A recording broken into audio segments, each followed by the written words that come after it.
You're listening to Neurodivergent Mates.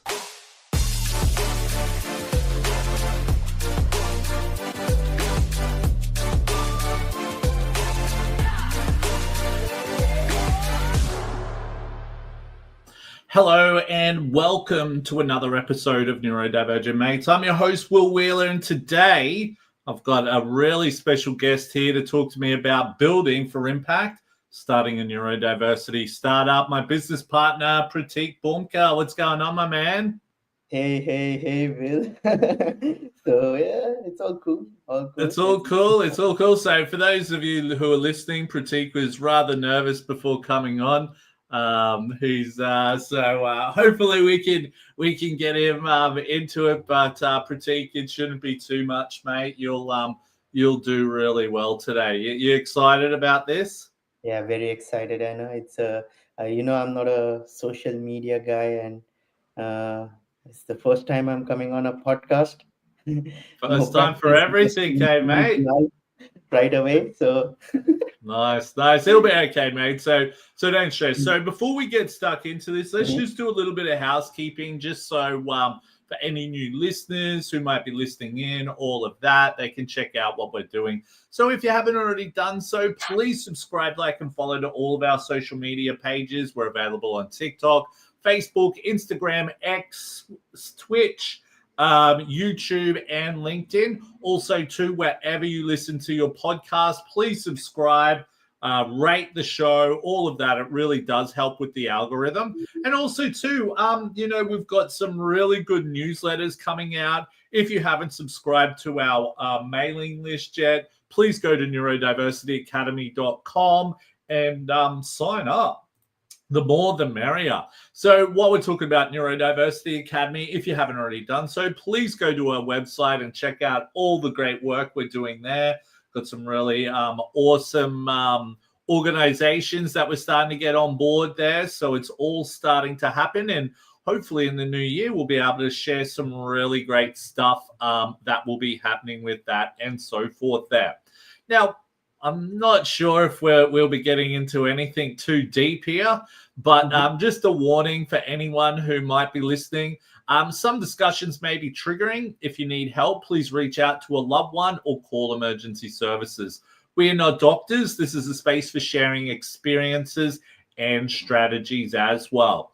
Now, if you do have some questions during the podcast, please feel free to put them in the chat if you're listening to us through the live version. So, please feel free to ask us any questions of what's going on and so forth there. So, lots of great things that we'll be covering today and so on. So, I think what we might do, Pratik, I might get you to just share a little bit about, yourself, and then we'll probably go in a little bit more in depth into the company and all of that type of stuff. sure. So hello everyone who's listening to us, and it's the first time live on a podcast, and I'm a tech enthusiast. Always been an engineer. I like to build things, like to solve problems, and I'm currently the head of information technology at Neurodiversity Academy, and I've been working with the Neurodiversity Academy for 3 years now. Yeah, I think something like that, man. Hey, so 3 years doesn't feel like 3 years, eh, mate? It doesn't feel like 3 years at all, but we've been friends for 5 years now, right? Well, the company's been together for 5 years, so but we'll talk a little bit more about that into the podcast. Just so, and I think a big thing about today as well is that, and especially with the organization, I thought it'd be really cool to have yourself come on, and for us just to talk about the journey that we've been, facing building a social impact. I don't think a lot of people actually really understand what's involved, or I suppose also too the stress of building a social impact. It's not like a normal business of just creating a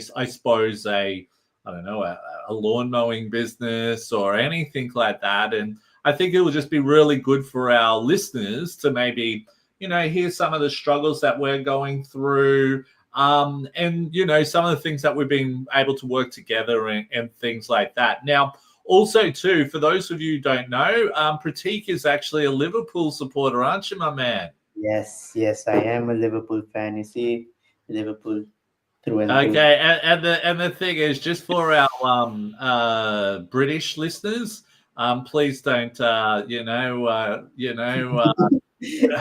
not stop listening It's to us. fine if you're an Everton fan. Oh yeah, well, Everton are your arch Yes, the nemesis, rivals. Yes, isn't that correct? yeah, yes, they Awesome are. stuff. The Awesome Eagles. stuff.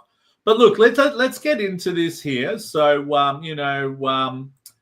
and I think like what we'll sort of do, and I think what this episode's more about, and it's not as much as say an interview as such. I think it's more going to be about us sort of talking about the things that we've sort of faced, challenged, all of that type of stuff. So I think I might start off with what inspired us to create Neurodiversity Academy and what problems were we trying to solve in the education space.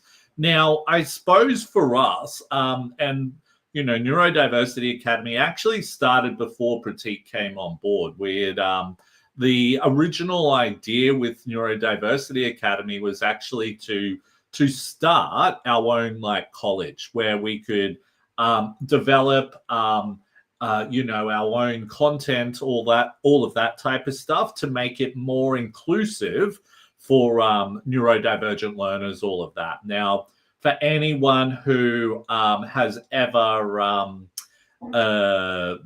works in the vocational space or tertiary space altogether, I'm sure you would know how difficult it is to start an RTO or whatever that might look like. And I think when we first sort of got the business off, and it was sort of weird when we first kicked off with Neurodiversity Academy, it really we're in the middle of a pandemic. So we had a few challenges there. That was quite interesting. And I think, once we started to really get the idea out there and all of that, it was really difficult to get a lot of buy-in to what we were doing. Okay, so I think the big thing for us was that in that time, we had really worked hard on building our brand, building our image, all of that.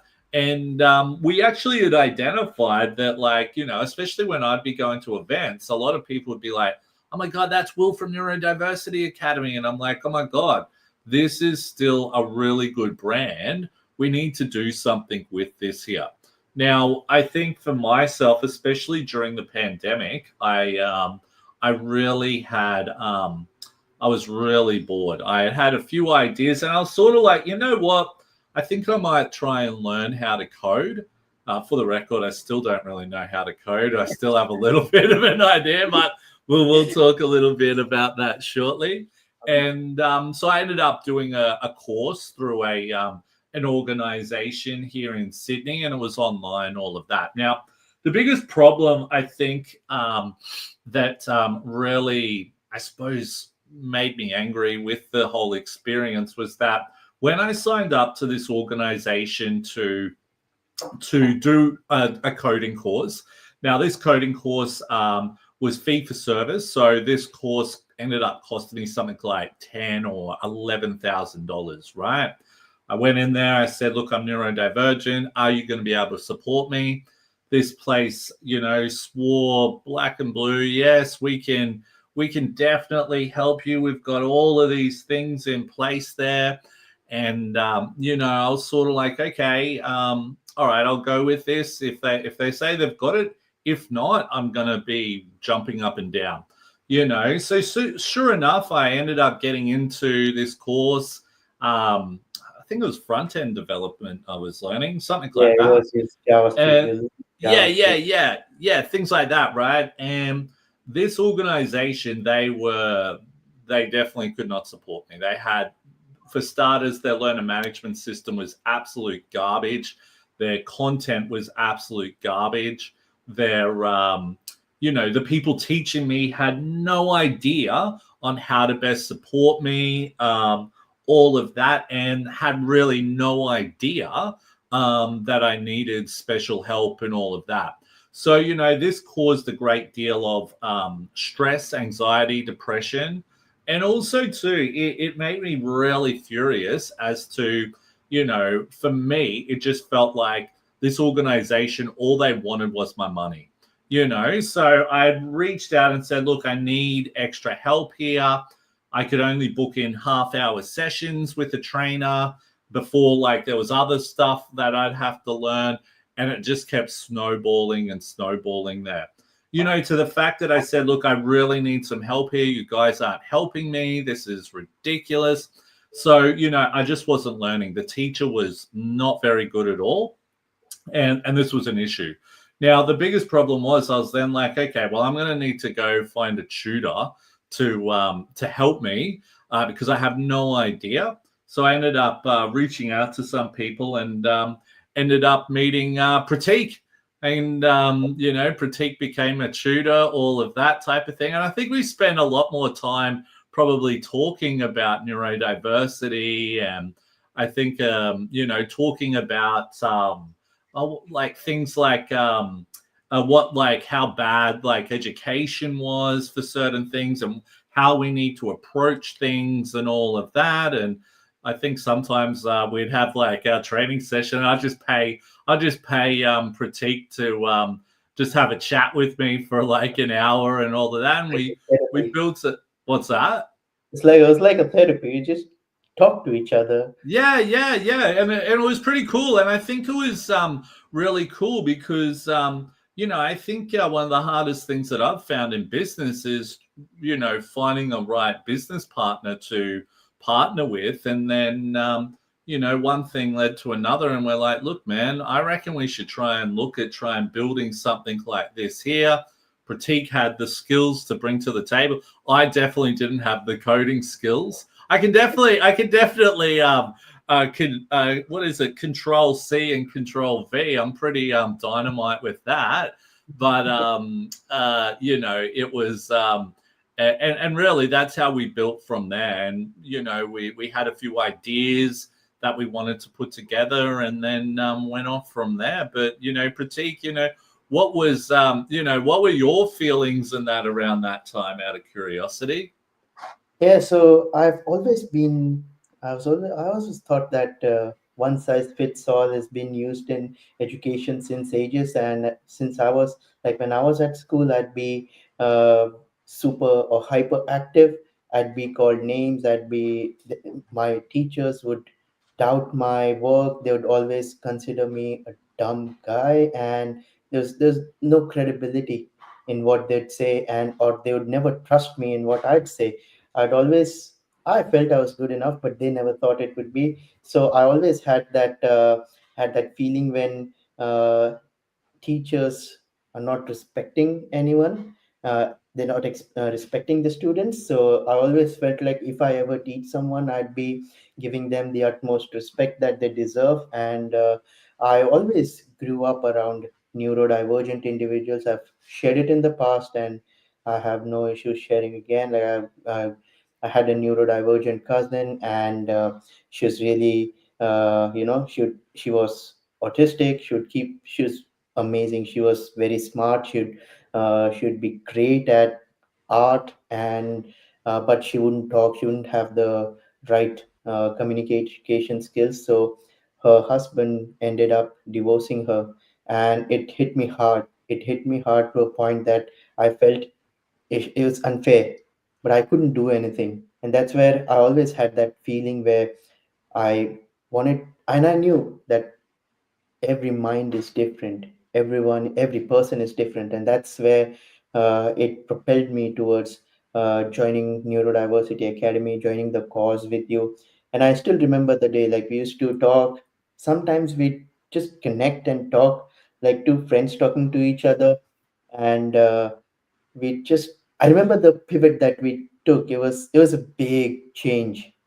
We were lost when we first started, but uh, And I yeah, think, but I think in that early stage as well, like we did have another business partner on board at that point, and I mm, think for us, and nothing against that person, I think that I think our direction with what I had started with that person had completely changed, so they really didn't fit into maybe what you and I were really envisioning and what we wanted to work towards. So I think that was probably a big thing at that point of time, that huge change, if that makes sense.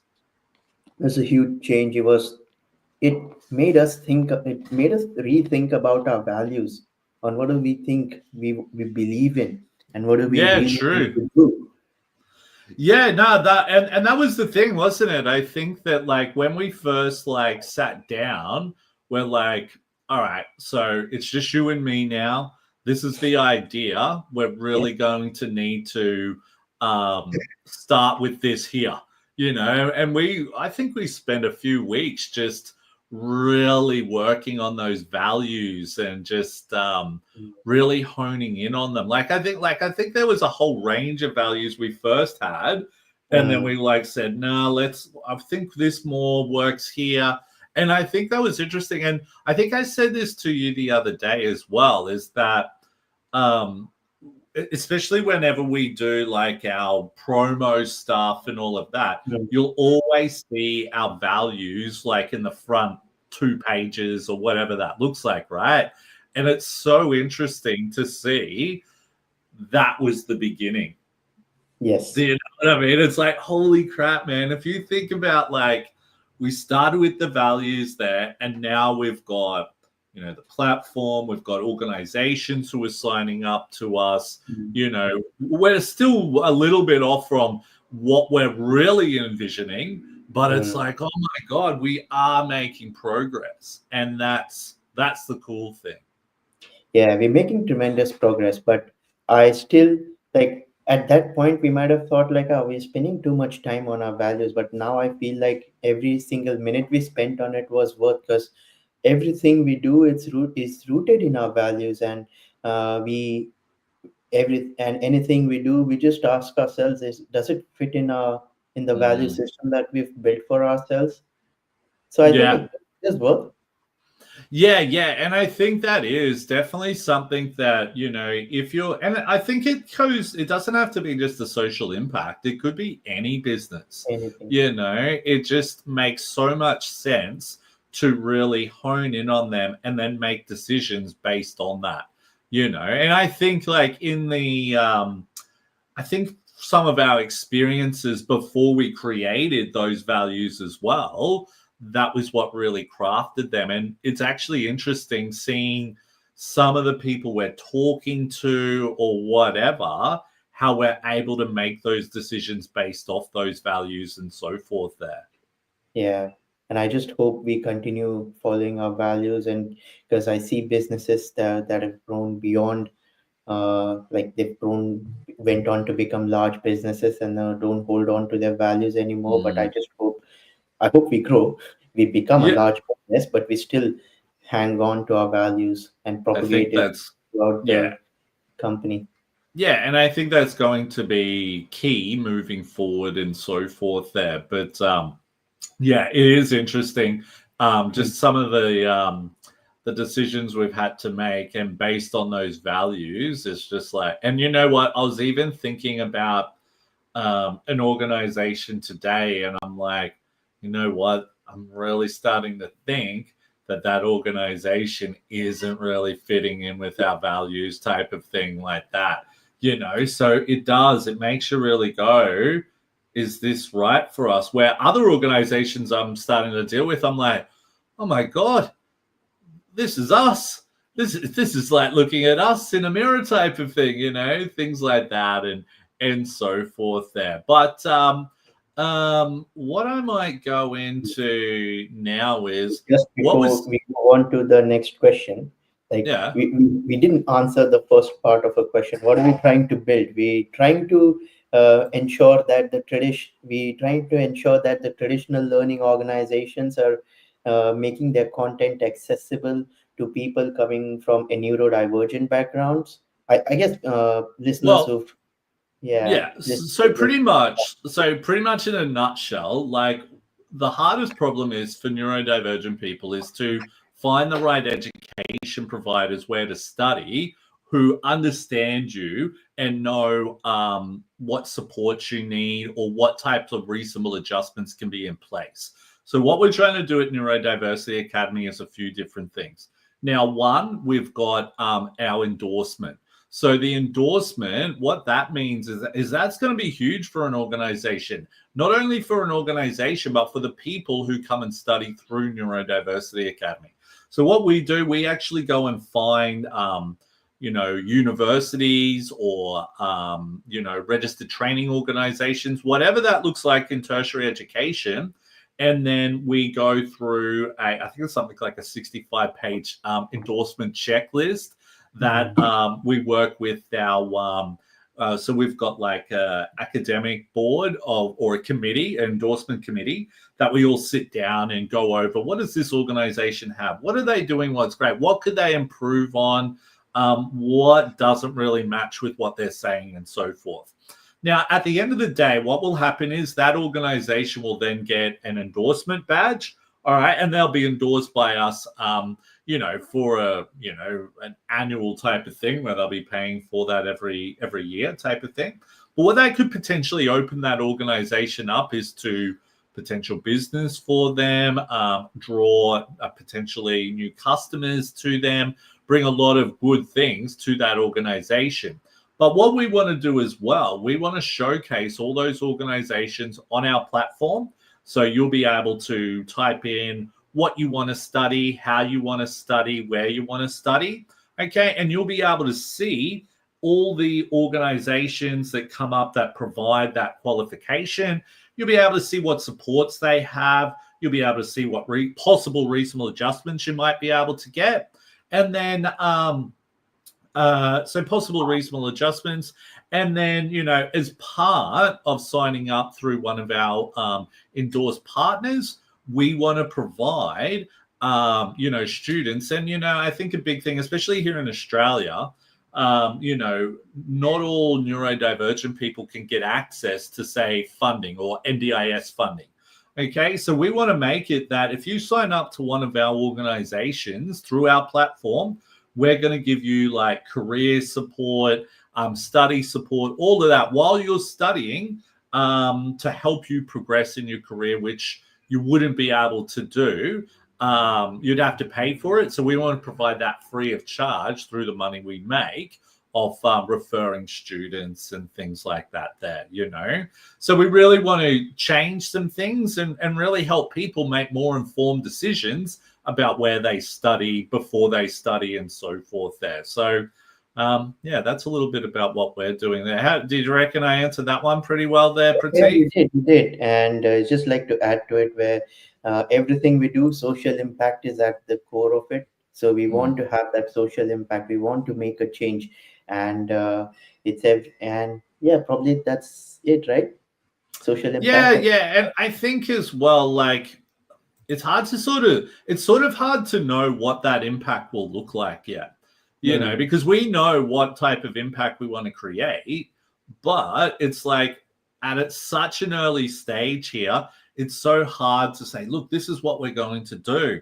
And for people to go, oh, wow, like we're even finding it now, trying to identify organizations doing some great stuff has been incredibly hard. It's not that we don't identify them, we can identify them, but getting them on board, that's incredibly difficult, because it's like, but when it's something that's never been done before, it's so incredibly difficult to, get that buy-in type of thing. And I think as well as, so for the record, we are a social impact, but we're a for-profit social impact, okay? Now, and most people might think, oh, why aren't you a non-for-profit and all of that? And the thing is, a big reason why we've gone for a for-profit social impact is that it gives us a lot more freedom to be able to do what we want type of thing. So, with a non-for-profit, we've got to run everything through a committee, board, all of that, where for us, we're able to make more informed decisions quicker. Okay, and we can just do things. Eventually, we want to, once we start making some serious money, is invest back into neurodivergent people and businesses and all of these different things, to really help those who can't get access to, NDIS funding and things like that. So, trying to give people that opportunity where, they can't really access those types of things. So, that's where it becomes a little bit of a challenge there. But I suppose that fits in well with our next question there. What were some of the biggest challenges in building the platform and turning our vision into something real? What is it? What are you thinking so far, Pratik? And then I'll chime in. Oh yeah, challenges. I think I can't think of a time when we didn't have any challenge. Like Any challenges? we always Yeah, had true. challenges. Yeah, we always like it was. It always felt like a hurdle race where it's like one hurdle after the other, sprinting from point A to point B, and sometimes it was just. And I still remember the day we made the pivot, and we were like, where to start? What do we actually do? Mm. That was a big thing, right? Yeah, well, I think for us it was like, remember, like, I think so. Pratik and his wife came to my house for Christmas. And Yep. remember coming in, we're sitting there, and there's like post-it notes all on the wall and all of that type of stuff. But you know what, right? Like, the funniest thing about that is that some of those ideas are actually in practice now. Do you know what Yeah. I mean? Like, we were like, okay, like, we still haven't, there was a few things we're still trying to figure out, but, we're starting to sort of get that into place. But, I think the biggest thing that has really helped us is definitely our advisors. I think, Oh yeah. getting those advisory board members, and if any of our advisory board members are listening, oh my God, you guys are lifesavers. We are so dedicated to everything that you guys are doing for us. And, for other people who might be out there listening, who might be like, man, I want to start like a social impact, or I want to do this. Don't try to do it on your own. Like, Yeah. probably Pratik and I, you and I maybe stuffed around for a whole year before we were like, man, we need to get some advisors. Got some good advisors on board, and man, it's just exploded. Like, Yeah. I mean, exploded in a good way. Yes. Yeah, we were headless chicken for our first few months, and we Mm. always thought what we're doing was always right, and we never really. I mean, we did have some feedback from our customers, but we always thought like what we're doing is always right, and we still take a lot of decisions thinking that we're right, but then we have our advisory boards, and not just the business, also the education and the event boards and the committees. They like, have you tried this or that? And they throw these amazing ideas at us that help us grow leaps and But bounds. the funniest thing is, the funniest thing is for anyone listening is that when you do get an advisory board on board, right? That's when it just starts becoming like it was like, don't get me wrong, before we sort of had them on board, we were doing a lot. But then once we got them on board, you got to times that, and then it's like, oh my God, we have to do so much, like it, and it's worth it because we can see it's paying off. We're seeing Yep. little things are changing, all of those types of things. But moving on from that and still within the question, probably some of the biggest challenges, yeah. So some of the challenges was that we just didn't know where to start or how to start or what that Yes. looks like. But Mm. I think the other biggest challenge as well is trying to really build this on a shoestring budget. Yes. Yes. It made us think in ways that we never thought we would. We'd have to come up with alternate solutions. We had to think of ways in which we'd solve a problem. Maybe go offshore, get things done. It was an experience, and we still do. Like, it's not like Mm. we have a lot of money, and it's not like we have this business and it's been backed by wealthy investors. It's just us putting our money in. So it makes us think very differently. We definitely have to think differently. Hey, but you know what as well, right? Like, and I think this is what, like, I often think to myself, if we were a non for profit, that may open us up to, a whole bunch of, and this is what I'm sort of getting at is because we are a for profit social impact, it makes it even harder to raise funds and things like that. If Mhm. we were a charity or something like that, it would probably be so much easier because we'd be getting donations, things like that. But, I think for the overall vision, this is the way we need to build it type of thing. And, I think if we were to go that other route, it would probably limit us to what our vision looks like in the future and so forth there. Yeah. Sometimes when you're working for a non-for-profit, it becomes kind of like a job. You're not really driven to make it big. Yeah, Mm, you're driven by the cause, but mm. sometimes you just limit yourself. But when you're full for profit, you tend to amplify the amount of efforts that you put in, and you identify ways. You It's identify. so funny. It's so funny, right? Like sometimes we might get I don't know, someone might buy a course and it'll be like $180. And we're like, all right, yeah. And it's like, yeah, we got and honestly, like I don't know about you, Pratik, but for me, I'm like, oh my God, even if it was $50, it's like, oh my God, I Yeah, appreciate this $50 so much, right? Because that could pay for the subscription of like yes, of something or we were talking about a potential client that wants us to do some training for them down in South Australia potentially, and that could be some good money to be able to just keep us going. You know what I mean? And it is. It's like we're just putting money in there to keep going. We don't make $1 million or anything like that yet. We'd love to be. We're definitely working towards that. yeah. But it's definitely the hard yards. But I think you appreciate it more when it's like that. Yeah, I still remember we celebrated our first sale, the day Oh, we that's sold right. our first course.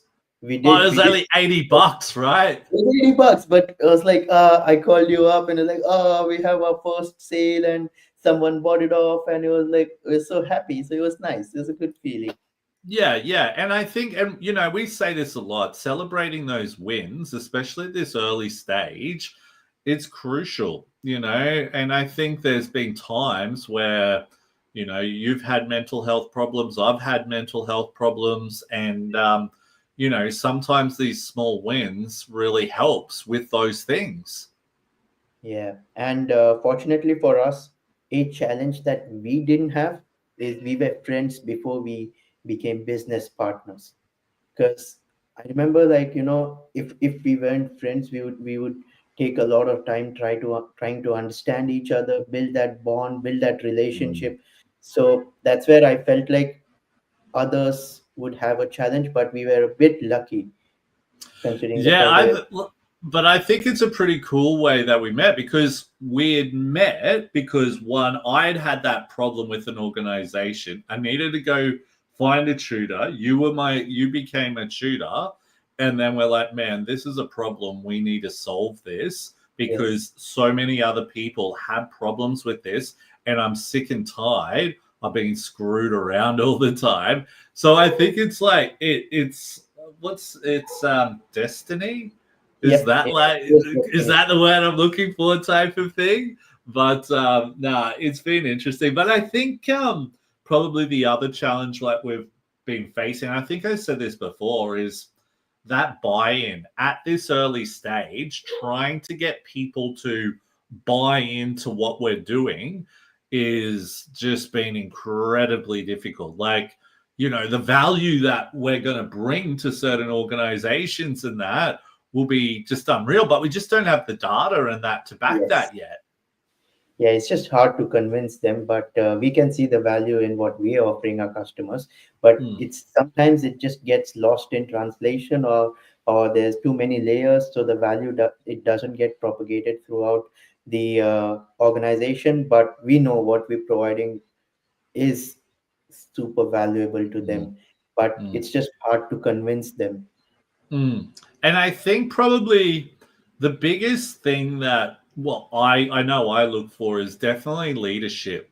You know, Mm, if I'm connecting with an organization, the first thing I'm always like is do we have that backing from the leadership there? You know, and I think with a few examples that you and I have been talking about since we started the pilot program, I'm really starting to see why that leadership plays such a huge role mm, in helping us to be able to develop this and so forth there. Do you know what I mean? Like one of the organizations we're dealing with, man, they're awesome.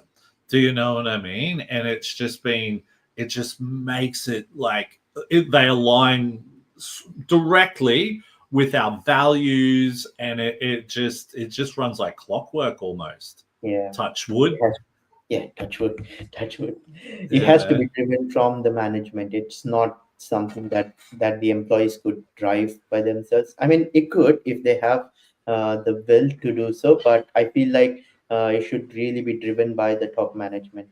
Yeah, so I think that's a big thing that we look for type of thing, and trying to get those leaders on board. And we're starting to get that. I'm starting to see the right people are following us on our social media pages, all of that type of stuff to really, I suppose, make it. And once I connect with them, I can just feel it straight away. If I get people who I'm needing to chase all of that, they're not really the right people for Yep, us, I that don't is true. think, That is true. But don't get me wrong, some of the leaders I've had to chase, not because they The didn't want intentional. anything to do with it, just because they're super busy, Yep. So, It's super easy. but yeah, it's pretty crazy how it all works, all of that type of stuff. Mhm. But like moving forward from that, how would you describe the difference between building a social impact business versus a traditional startup focused purely on profit? And we sort of touched base on this a little bit, but what are your thoughts? And then I'll give my perspective on that. So my thoughts is, so when I think of a social impact business, it always comes down to a community of people that we are helping, and we have to anything we do has to be centered around them, and do are we and we always have to think, are we adding value to our to the community, and that is more important sometimes, because and it's more important than profit, because sooner than later it will probably drive more customers, that would mean Mm. profit, but that we all, so that's how I tend to think. It's like everything starts off with the impact. Yeah, man, that's a really good answer, actually, because like it's that community, and I think for us at Neurodiversity Academy, we've sort of had to build everything almost the other way around. We've had Yes. to build the platform. We've had to get starting to get organizations onto the platform. Even when we have, like, don't get me wrong, we've got a small community of people who support us, but our goal is to make a large community, Mm, to really bring them value. What is it that's going to help them? Which organizations should they connect with that's going to help them succeed? Once they've finished, how are we going to help them to be able to get, the job that they want? How will they be able to support the next lot of people coming up and so forth there, right? So I think the hardest thing for us is, going to organizations going, hey, look, we've got this idea. We're in the process of building a community, yeah. which we are, and we definitely, it's starting to come together. But because we just don't have those numbers there, that's the other challenge that we're really facing there and Yeah. everything. And I think this is where we're really thankful for all the organizations who are coming on board now, who are really taking Helping. that risk, I'm assuming. And, before we've even really built that community there, because, they don't have to do this, but I think that's the beauty of them buying into our vision. Yeah, and fortunately for us, you already had a community following you due to all the social media presence that you've got and all the Mm. public speaking that you do.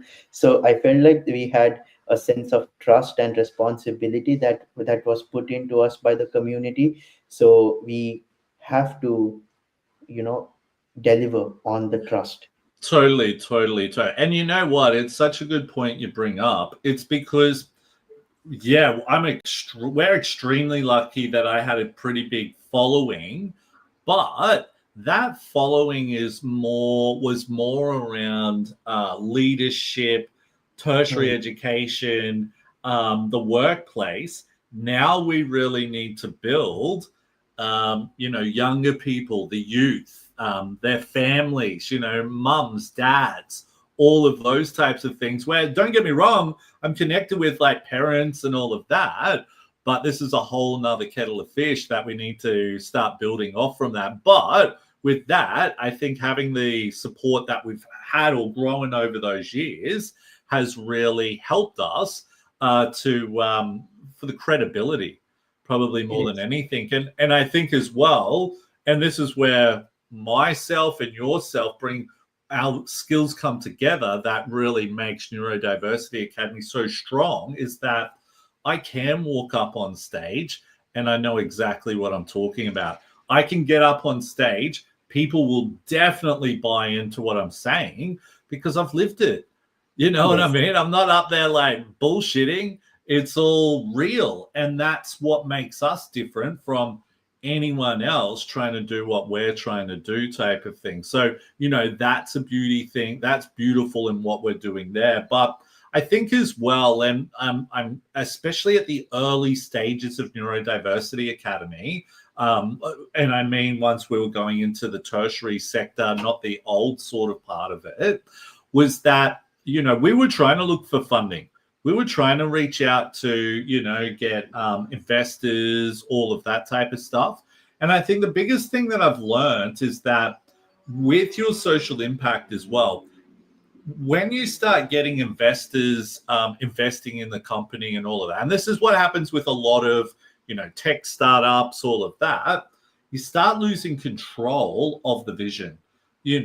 And if we're getting people who are putting their money in, they want that return on that investment, right? Yep. So I think the biggest thing that I've learned is that yeah, it would be great to have that money coming in, but then we start losing what we're trying to work toward with our vision. Now, the community, right? We really work for the community, right? And if Yes. like we start changing what we've been preaching to the community and know what we need, our community is going to turn on us. Disastrous. And yeah, exactly. You know what I mean? So this is where it's incredibly hard. And, I hope one day we're able to, you know,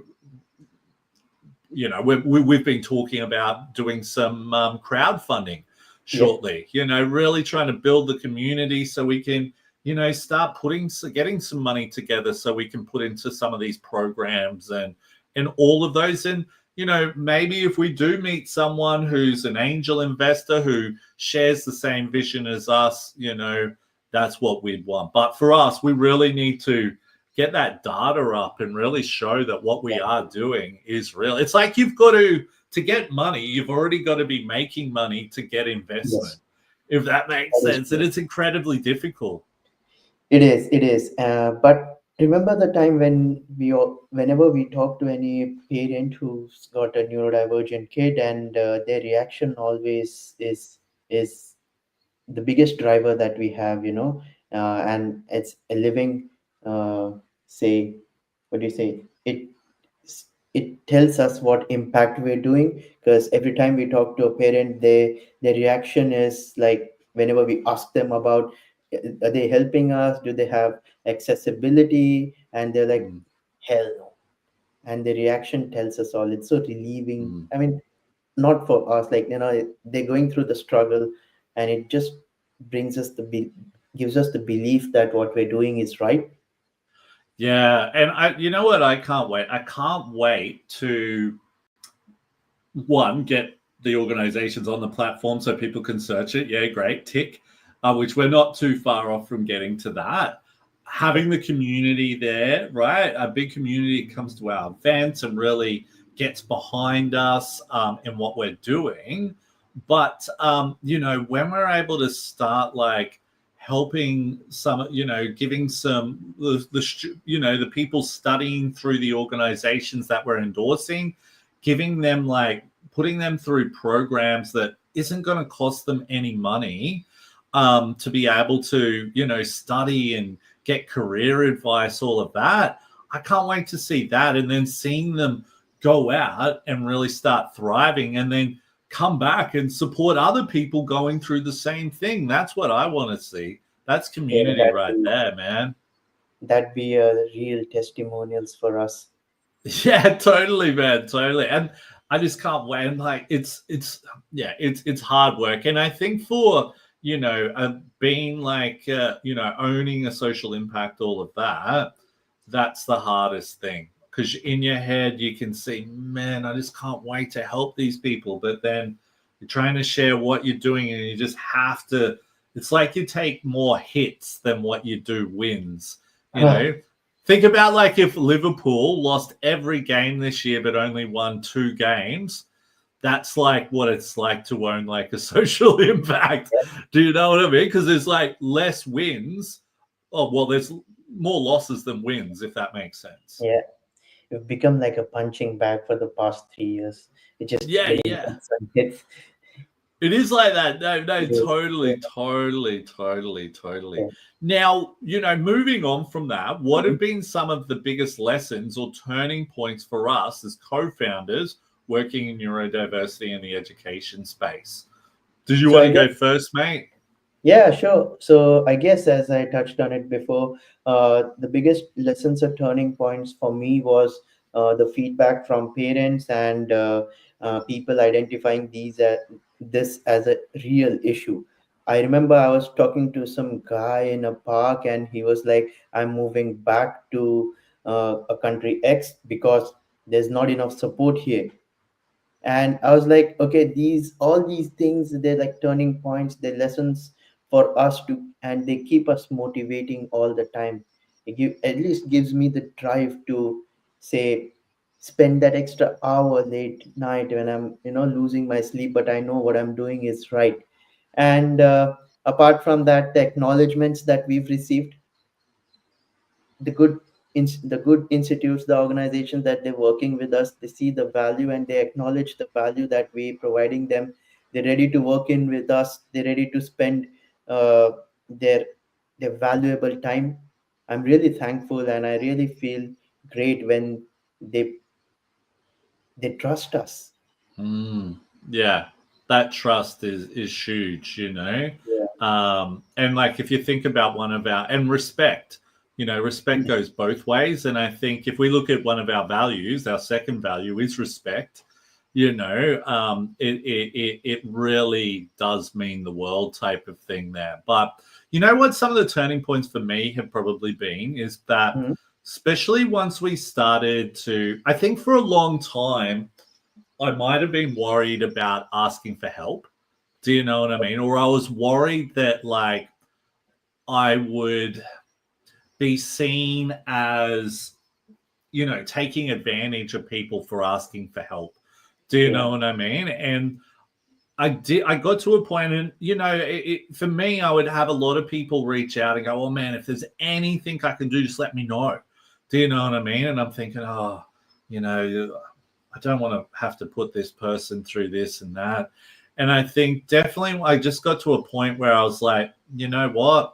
We're building something really cool here. I'm going to start putting it out there. I'm going to start hitting people up to help us, So I think like, especially once we started putting the ads out for the advisory board members, all of our advisory board members, all of that, how many people would reach out? Like we would have like something like close to 100 people like applying for like some of these advisory boards. And I thought we would have been lucky to get like 1 or 2 people apply, right? And I was like, look, we'll Yes. take our time, all of that. And then we just got bombarded with all of these awesome people. And it's like, Yes. oh my God, like this is awesome. Right. And I think it's almost like once we started sharing what we're doing and our vision, all of that, is seeing people buying in to our vision there. And that Yes. really made me go, you know what, this is needed. Because you get to certain parts and you're like, is this working? Are what we're doing, is this working? But once we had those people buying in on it, it's like, you know what? This is going to work because we've got really good people behind us now who are awesome at what they do. And I think that was a massive turning point for us. I don't know if that was for you, man, but it was for me. Yeah, I can't imagine a time when we didn't have have our advisors and people helping us. So yeah, we've already spent a lot of time thanking them, but it's never gonna be enough on how much they've helped us, give us with the direction and the guardrails that they've set for us. Yeah, totally, totally, totally. So it does it's like completely opened it up. Like this year, we've made so many like leeways. Is that the word I'm looking for? Like we've progressed so much. Yeah. Leeways, I don't know. Anyway, but like yeah, that's where it's like, oh my God, it's everything's starting to happen. It's still not quite there. It's still frustrating at times, but Yep. man, it's like, oh my God, it's really happening now. But moving on from that, running a social impact organization isn't easy, and we've just shared that there. What's one Mhm. challenge we've faced that really tested our resilience, and how did we push through it? What are you I guess thinking getting on that one? getting our first institute on board, I think that was Yeah, very man. difficult. It was hard grind. We reached That was out to hard. so many institutes, and no one would understand the value that we provide them. But I guess we just kept on pushing, and we went through the whole process, and now we've got a few. I So, was I'm really glad. yeah, yeah, totally. And just for like our listeners, so to get an idea of how we got our first institute, so I do a lot of public speaking within the vocational settings, so vocational education and training, and also in the tertiary sector as well. And so I was sort of like, okay, there's a few people who would know who I am, who have seen me talk, all of that. But still, trying to reach out to organizations cold calling was incredibly hard. So, what we ended up having to do, and this was with help from our advisors, we had to get like a list of, I think it was it 200 or 100. Yeah, I think it was like, hang on, it was 10 for each state. yeah, So 10% for yeah, every. Yeah. yeah. And then we had to like, and we utilized chat gpt to get like to go into like their websites and get what supports they had. Then we put it into a spreadsheet, and then we cold emailed everyone and then sent them saying, look, this is what you guys have got. It looks like you're doing some all right stuff. Would you be interested in maybe testing, doing this with this, or something like that? I can't remember. And it was just so happened that we had a few people responded, and it's like they were like, "Oh yeah, I've seen you speaking before," and we're like, "There we Mm. go.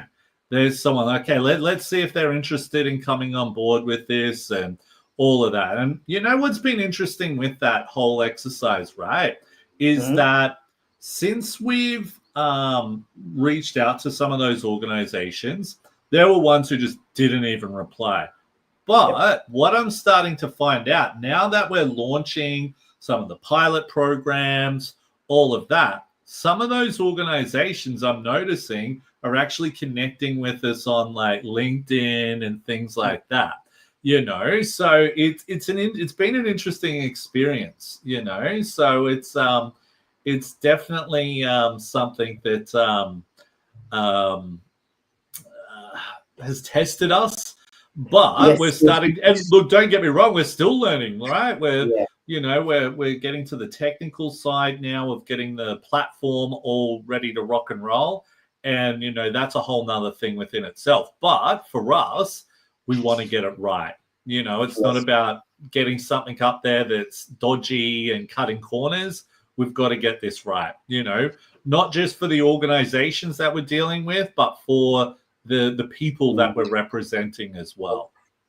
Yep. But yeah, so lots of things there. But you know what, right? Mm. What does the future look like? So what does success look like for Neurodiversity Academy over the next few years? What does that look like for you, Pratik? So for me, I feel like we would like to be a known brand and trusted by the neurodiverse as well as the neurotypical community.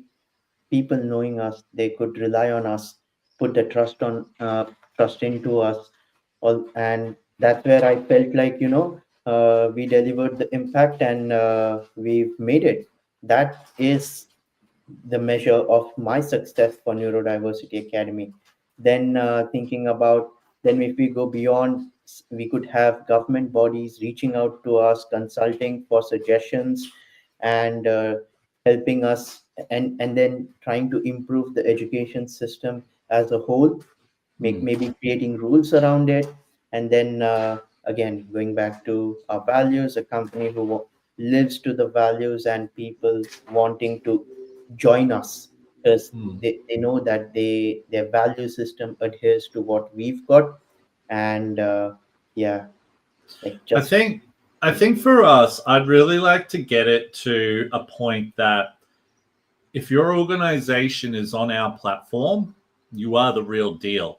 Do you know yep, what I mean? We're not going to have just any cowboy on our platform. If you're on our platform, you're doing really good. And, I want to have it that if someone signs up and goes and studies at one of our organizations and we've got on our platform, this is what's going to happen and this and that, this is what you'll experience, they'll go there and they'll experience that. yep, That's what I want at the end of the day. And because you know what, with a lot of neurodivergent people, is that if we do have that support and experience and really love what we're doing, all right, they're going to be like, man, that was awesome. I want to do more yep, study. We're going to have more confidence and all of those types of things. So that's what I really want to help us to be able to work towards and all of those types of things there. But, pretty much we're close to the end of the session here, but lots of great things that we've covered. Did you want to share anything else with the listeners before we wrap the show up and everything, Pratik? yeah. I think just a few tips for someone who wants to get on this journey like we have. I think just don't expect it to be easy. It's a hard grind. Yep, never It's definitely underestimate. a hard grind, man. Yeah, never underestimate the power of mentorship. Get feedback and collaborate. Be open to experiments. Yeah, and just believe in the team. Yeah, Believe I in the think team. I think that's the thing. And I think the cool thing with like you and I is that we've got our own things that we're doing. Yes.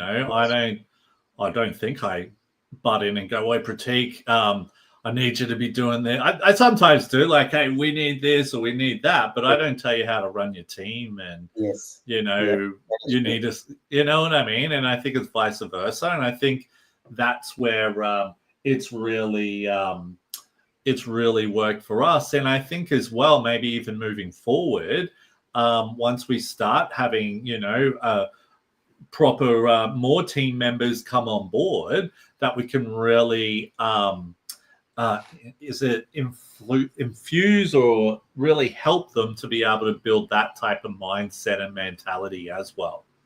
Yep, that is true. Totally, totally. Hmm. Awesome, my friend. Well, thank you so much. Hmm. Happy Diwali as well. Yes, yes, happy Diwali. And for anyone who'd like to connect with me, you could find me on LinkedIn, and it's Pratik Bhumkar, Pratik Bhumkar, and then I'm active on. I think you can also check him out through our website. If you go to the About Yes, Us section, you click on his photo and it will take you straight to his LinkedIn page there as well, correct? Yeah. And not too active on Instagram, but I sometimes use it. So you can connect with me on Nice. Instagram if you want to. What's Facebook, I the don't know who uses Facebook in this day and age. Oh, Maybe. you'd be surprised, man. You'd be surprised, man. Never disregard Facebook. Our target audience could probably be there. Yeah, could be. Probably a lot of mums and parents and Yes. stuff Yeah, like that's that. good. TikTok, Yeah. that's where we'll TikTok, find the yes, TikTok. students. Yeah, recently joined TikTok. Are you doing a few TikToks? Are you going to do a few TikToks over Diwali, mate? No, not a TikTok guy. You're not a TikTok guy? Or what's the plan for Diwali anyway? Just spending time with my wife, enjoying food, just relaxing. Do you hang out with like other people and things like Yes. that? So Yeah, yeah, cool. we'd go out and meet some friends, spend some time with them. So yeah, just spend a relaxing time and maybe take some time off, take a break. Nice. Yeah, nice, man. Awesome. Well, Pratik, it's always a pleasure, my friend. And Right. we've done it, mate. I got you onto the pod. Told you I'd Yes. get you on the podcast. Yeah. Didn't What? What I? did you say? I told you I'd get you on the podcast. Yes. Thank you. Thank you. Yeah. Thank No, you. no, no problem, Thanks. my Yes, friend. but we did it. Yeah, see, you nailed it, mate. You'll listen Yeah. back to it and you'll be like, man, what did I have to worry about? Are you anxious now? I'm not. I'm not at all. Nah. You should be right, but all good. But look, for all of those listening, if you haven't already done so, please subscribe, like, and follow to all of our social media pages. My name's Will Wheeler. This is Neurodivergent Mates. Till next time.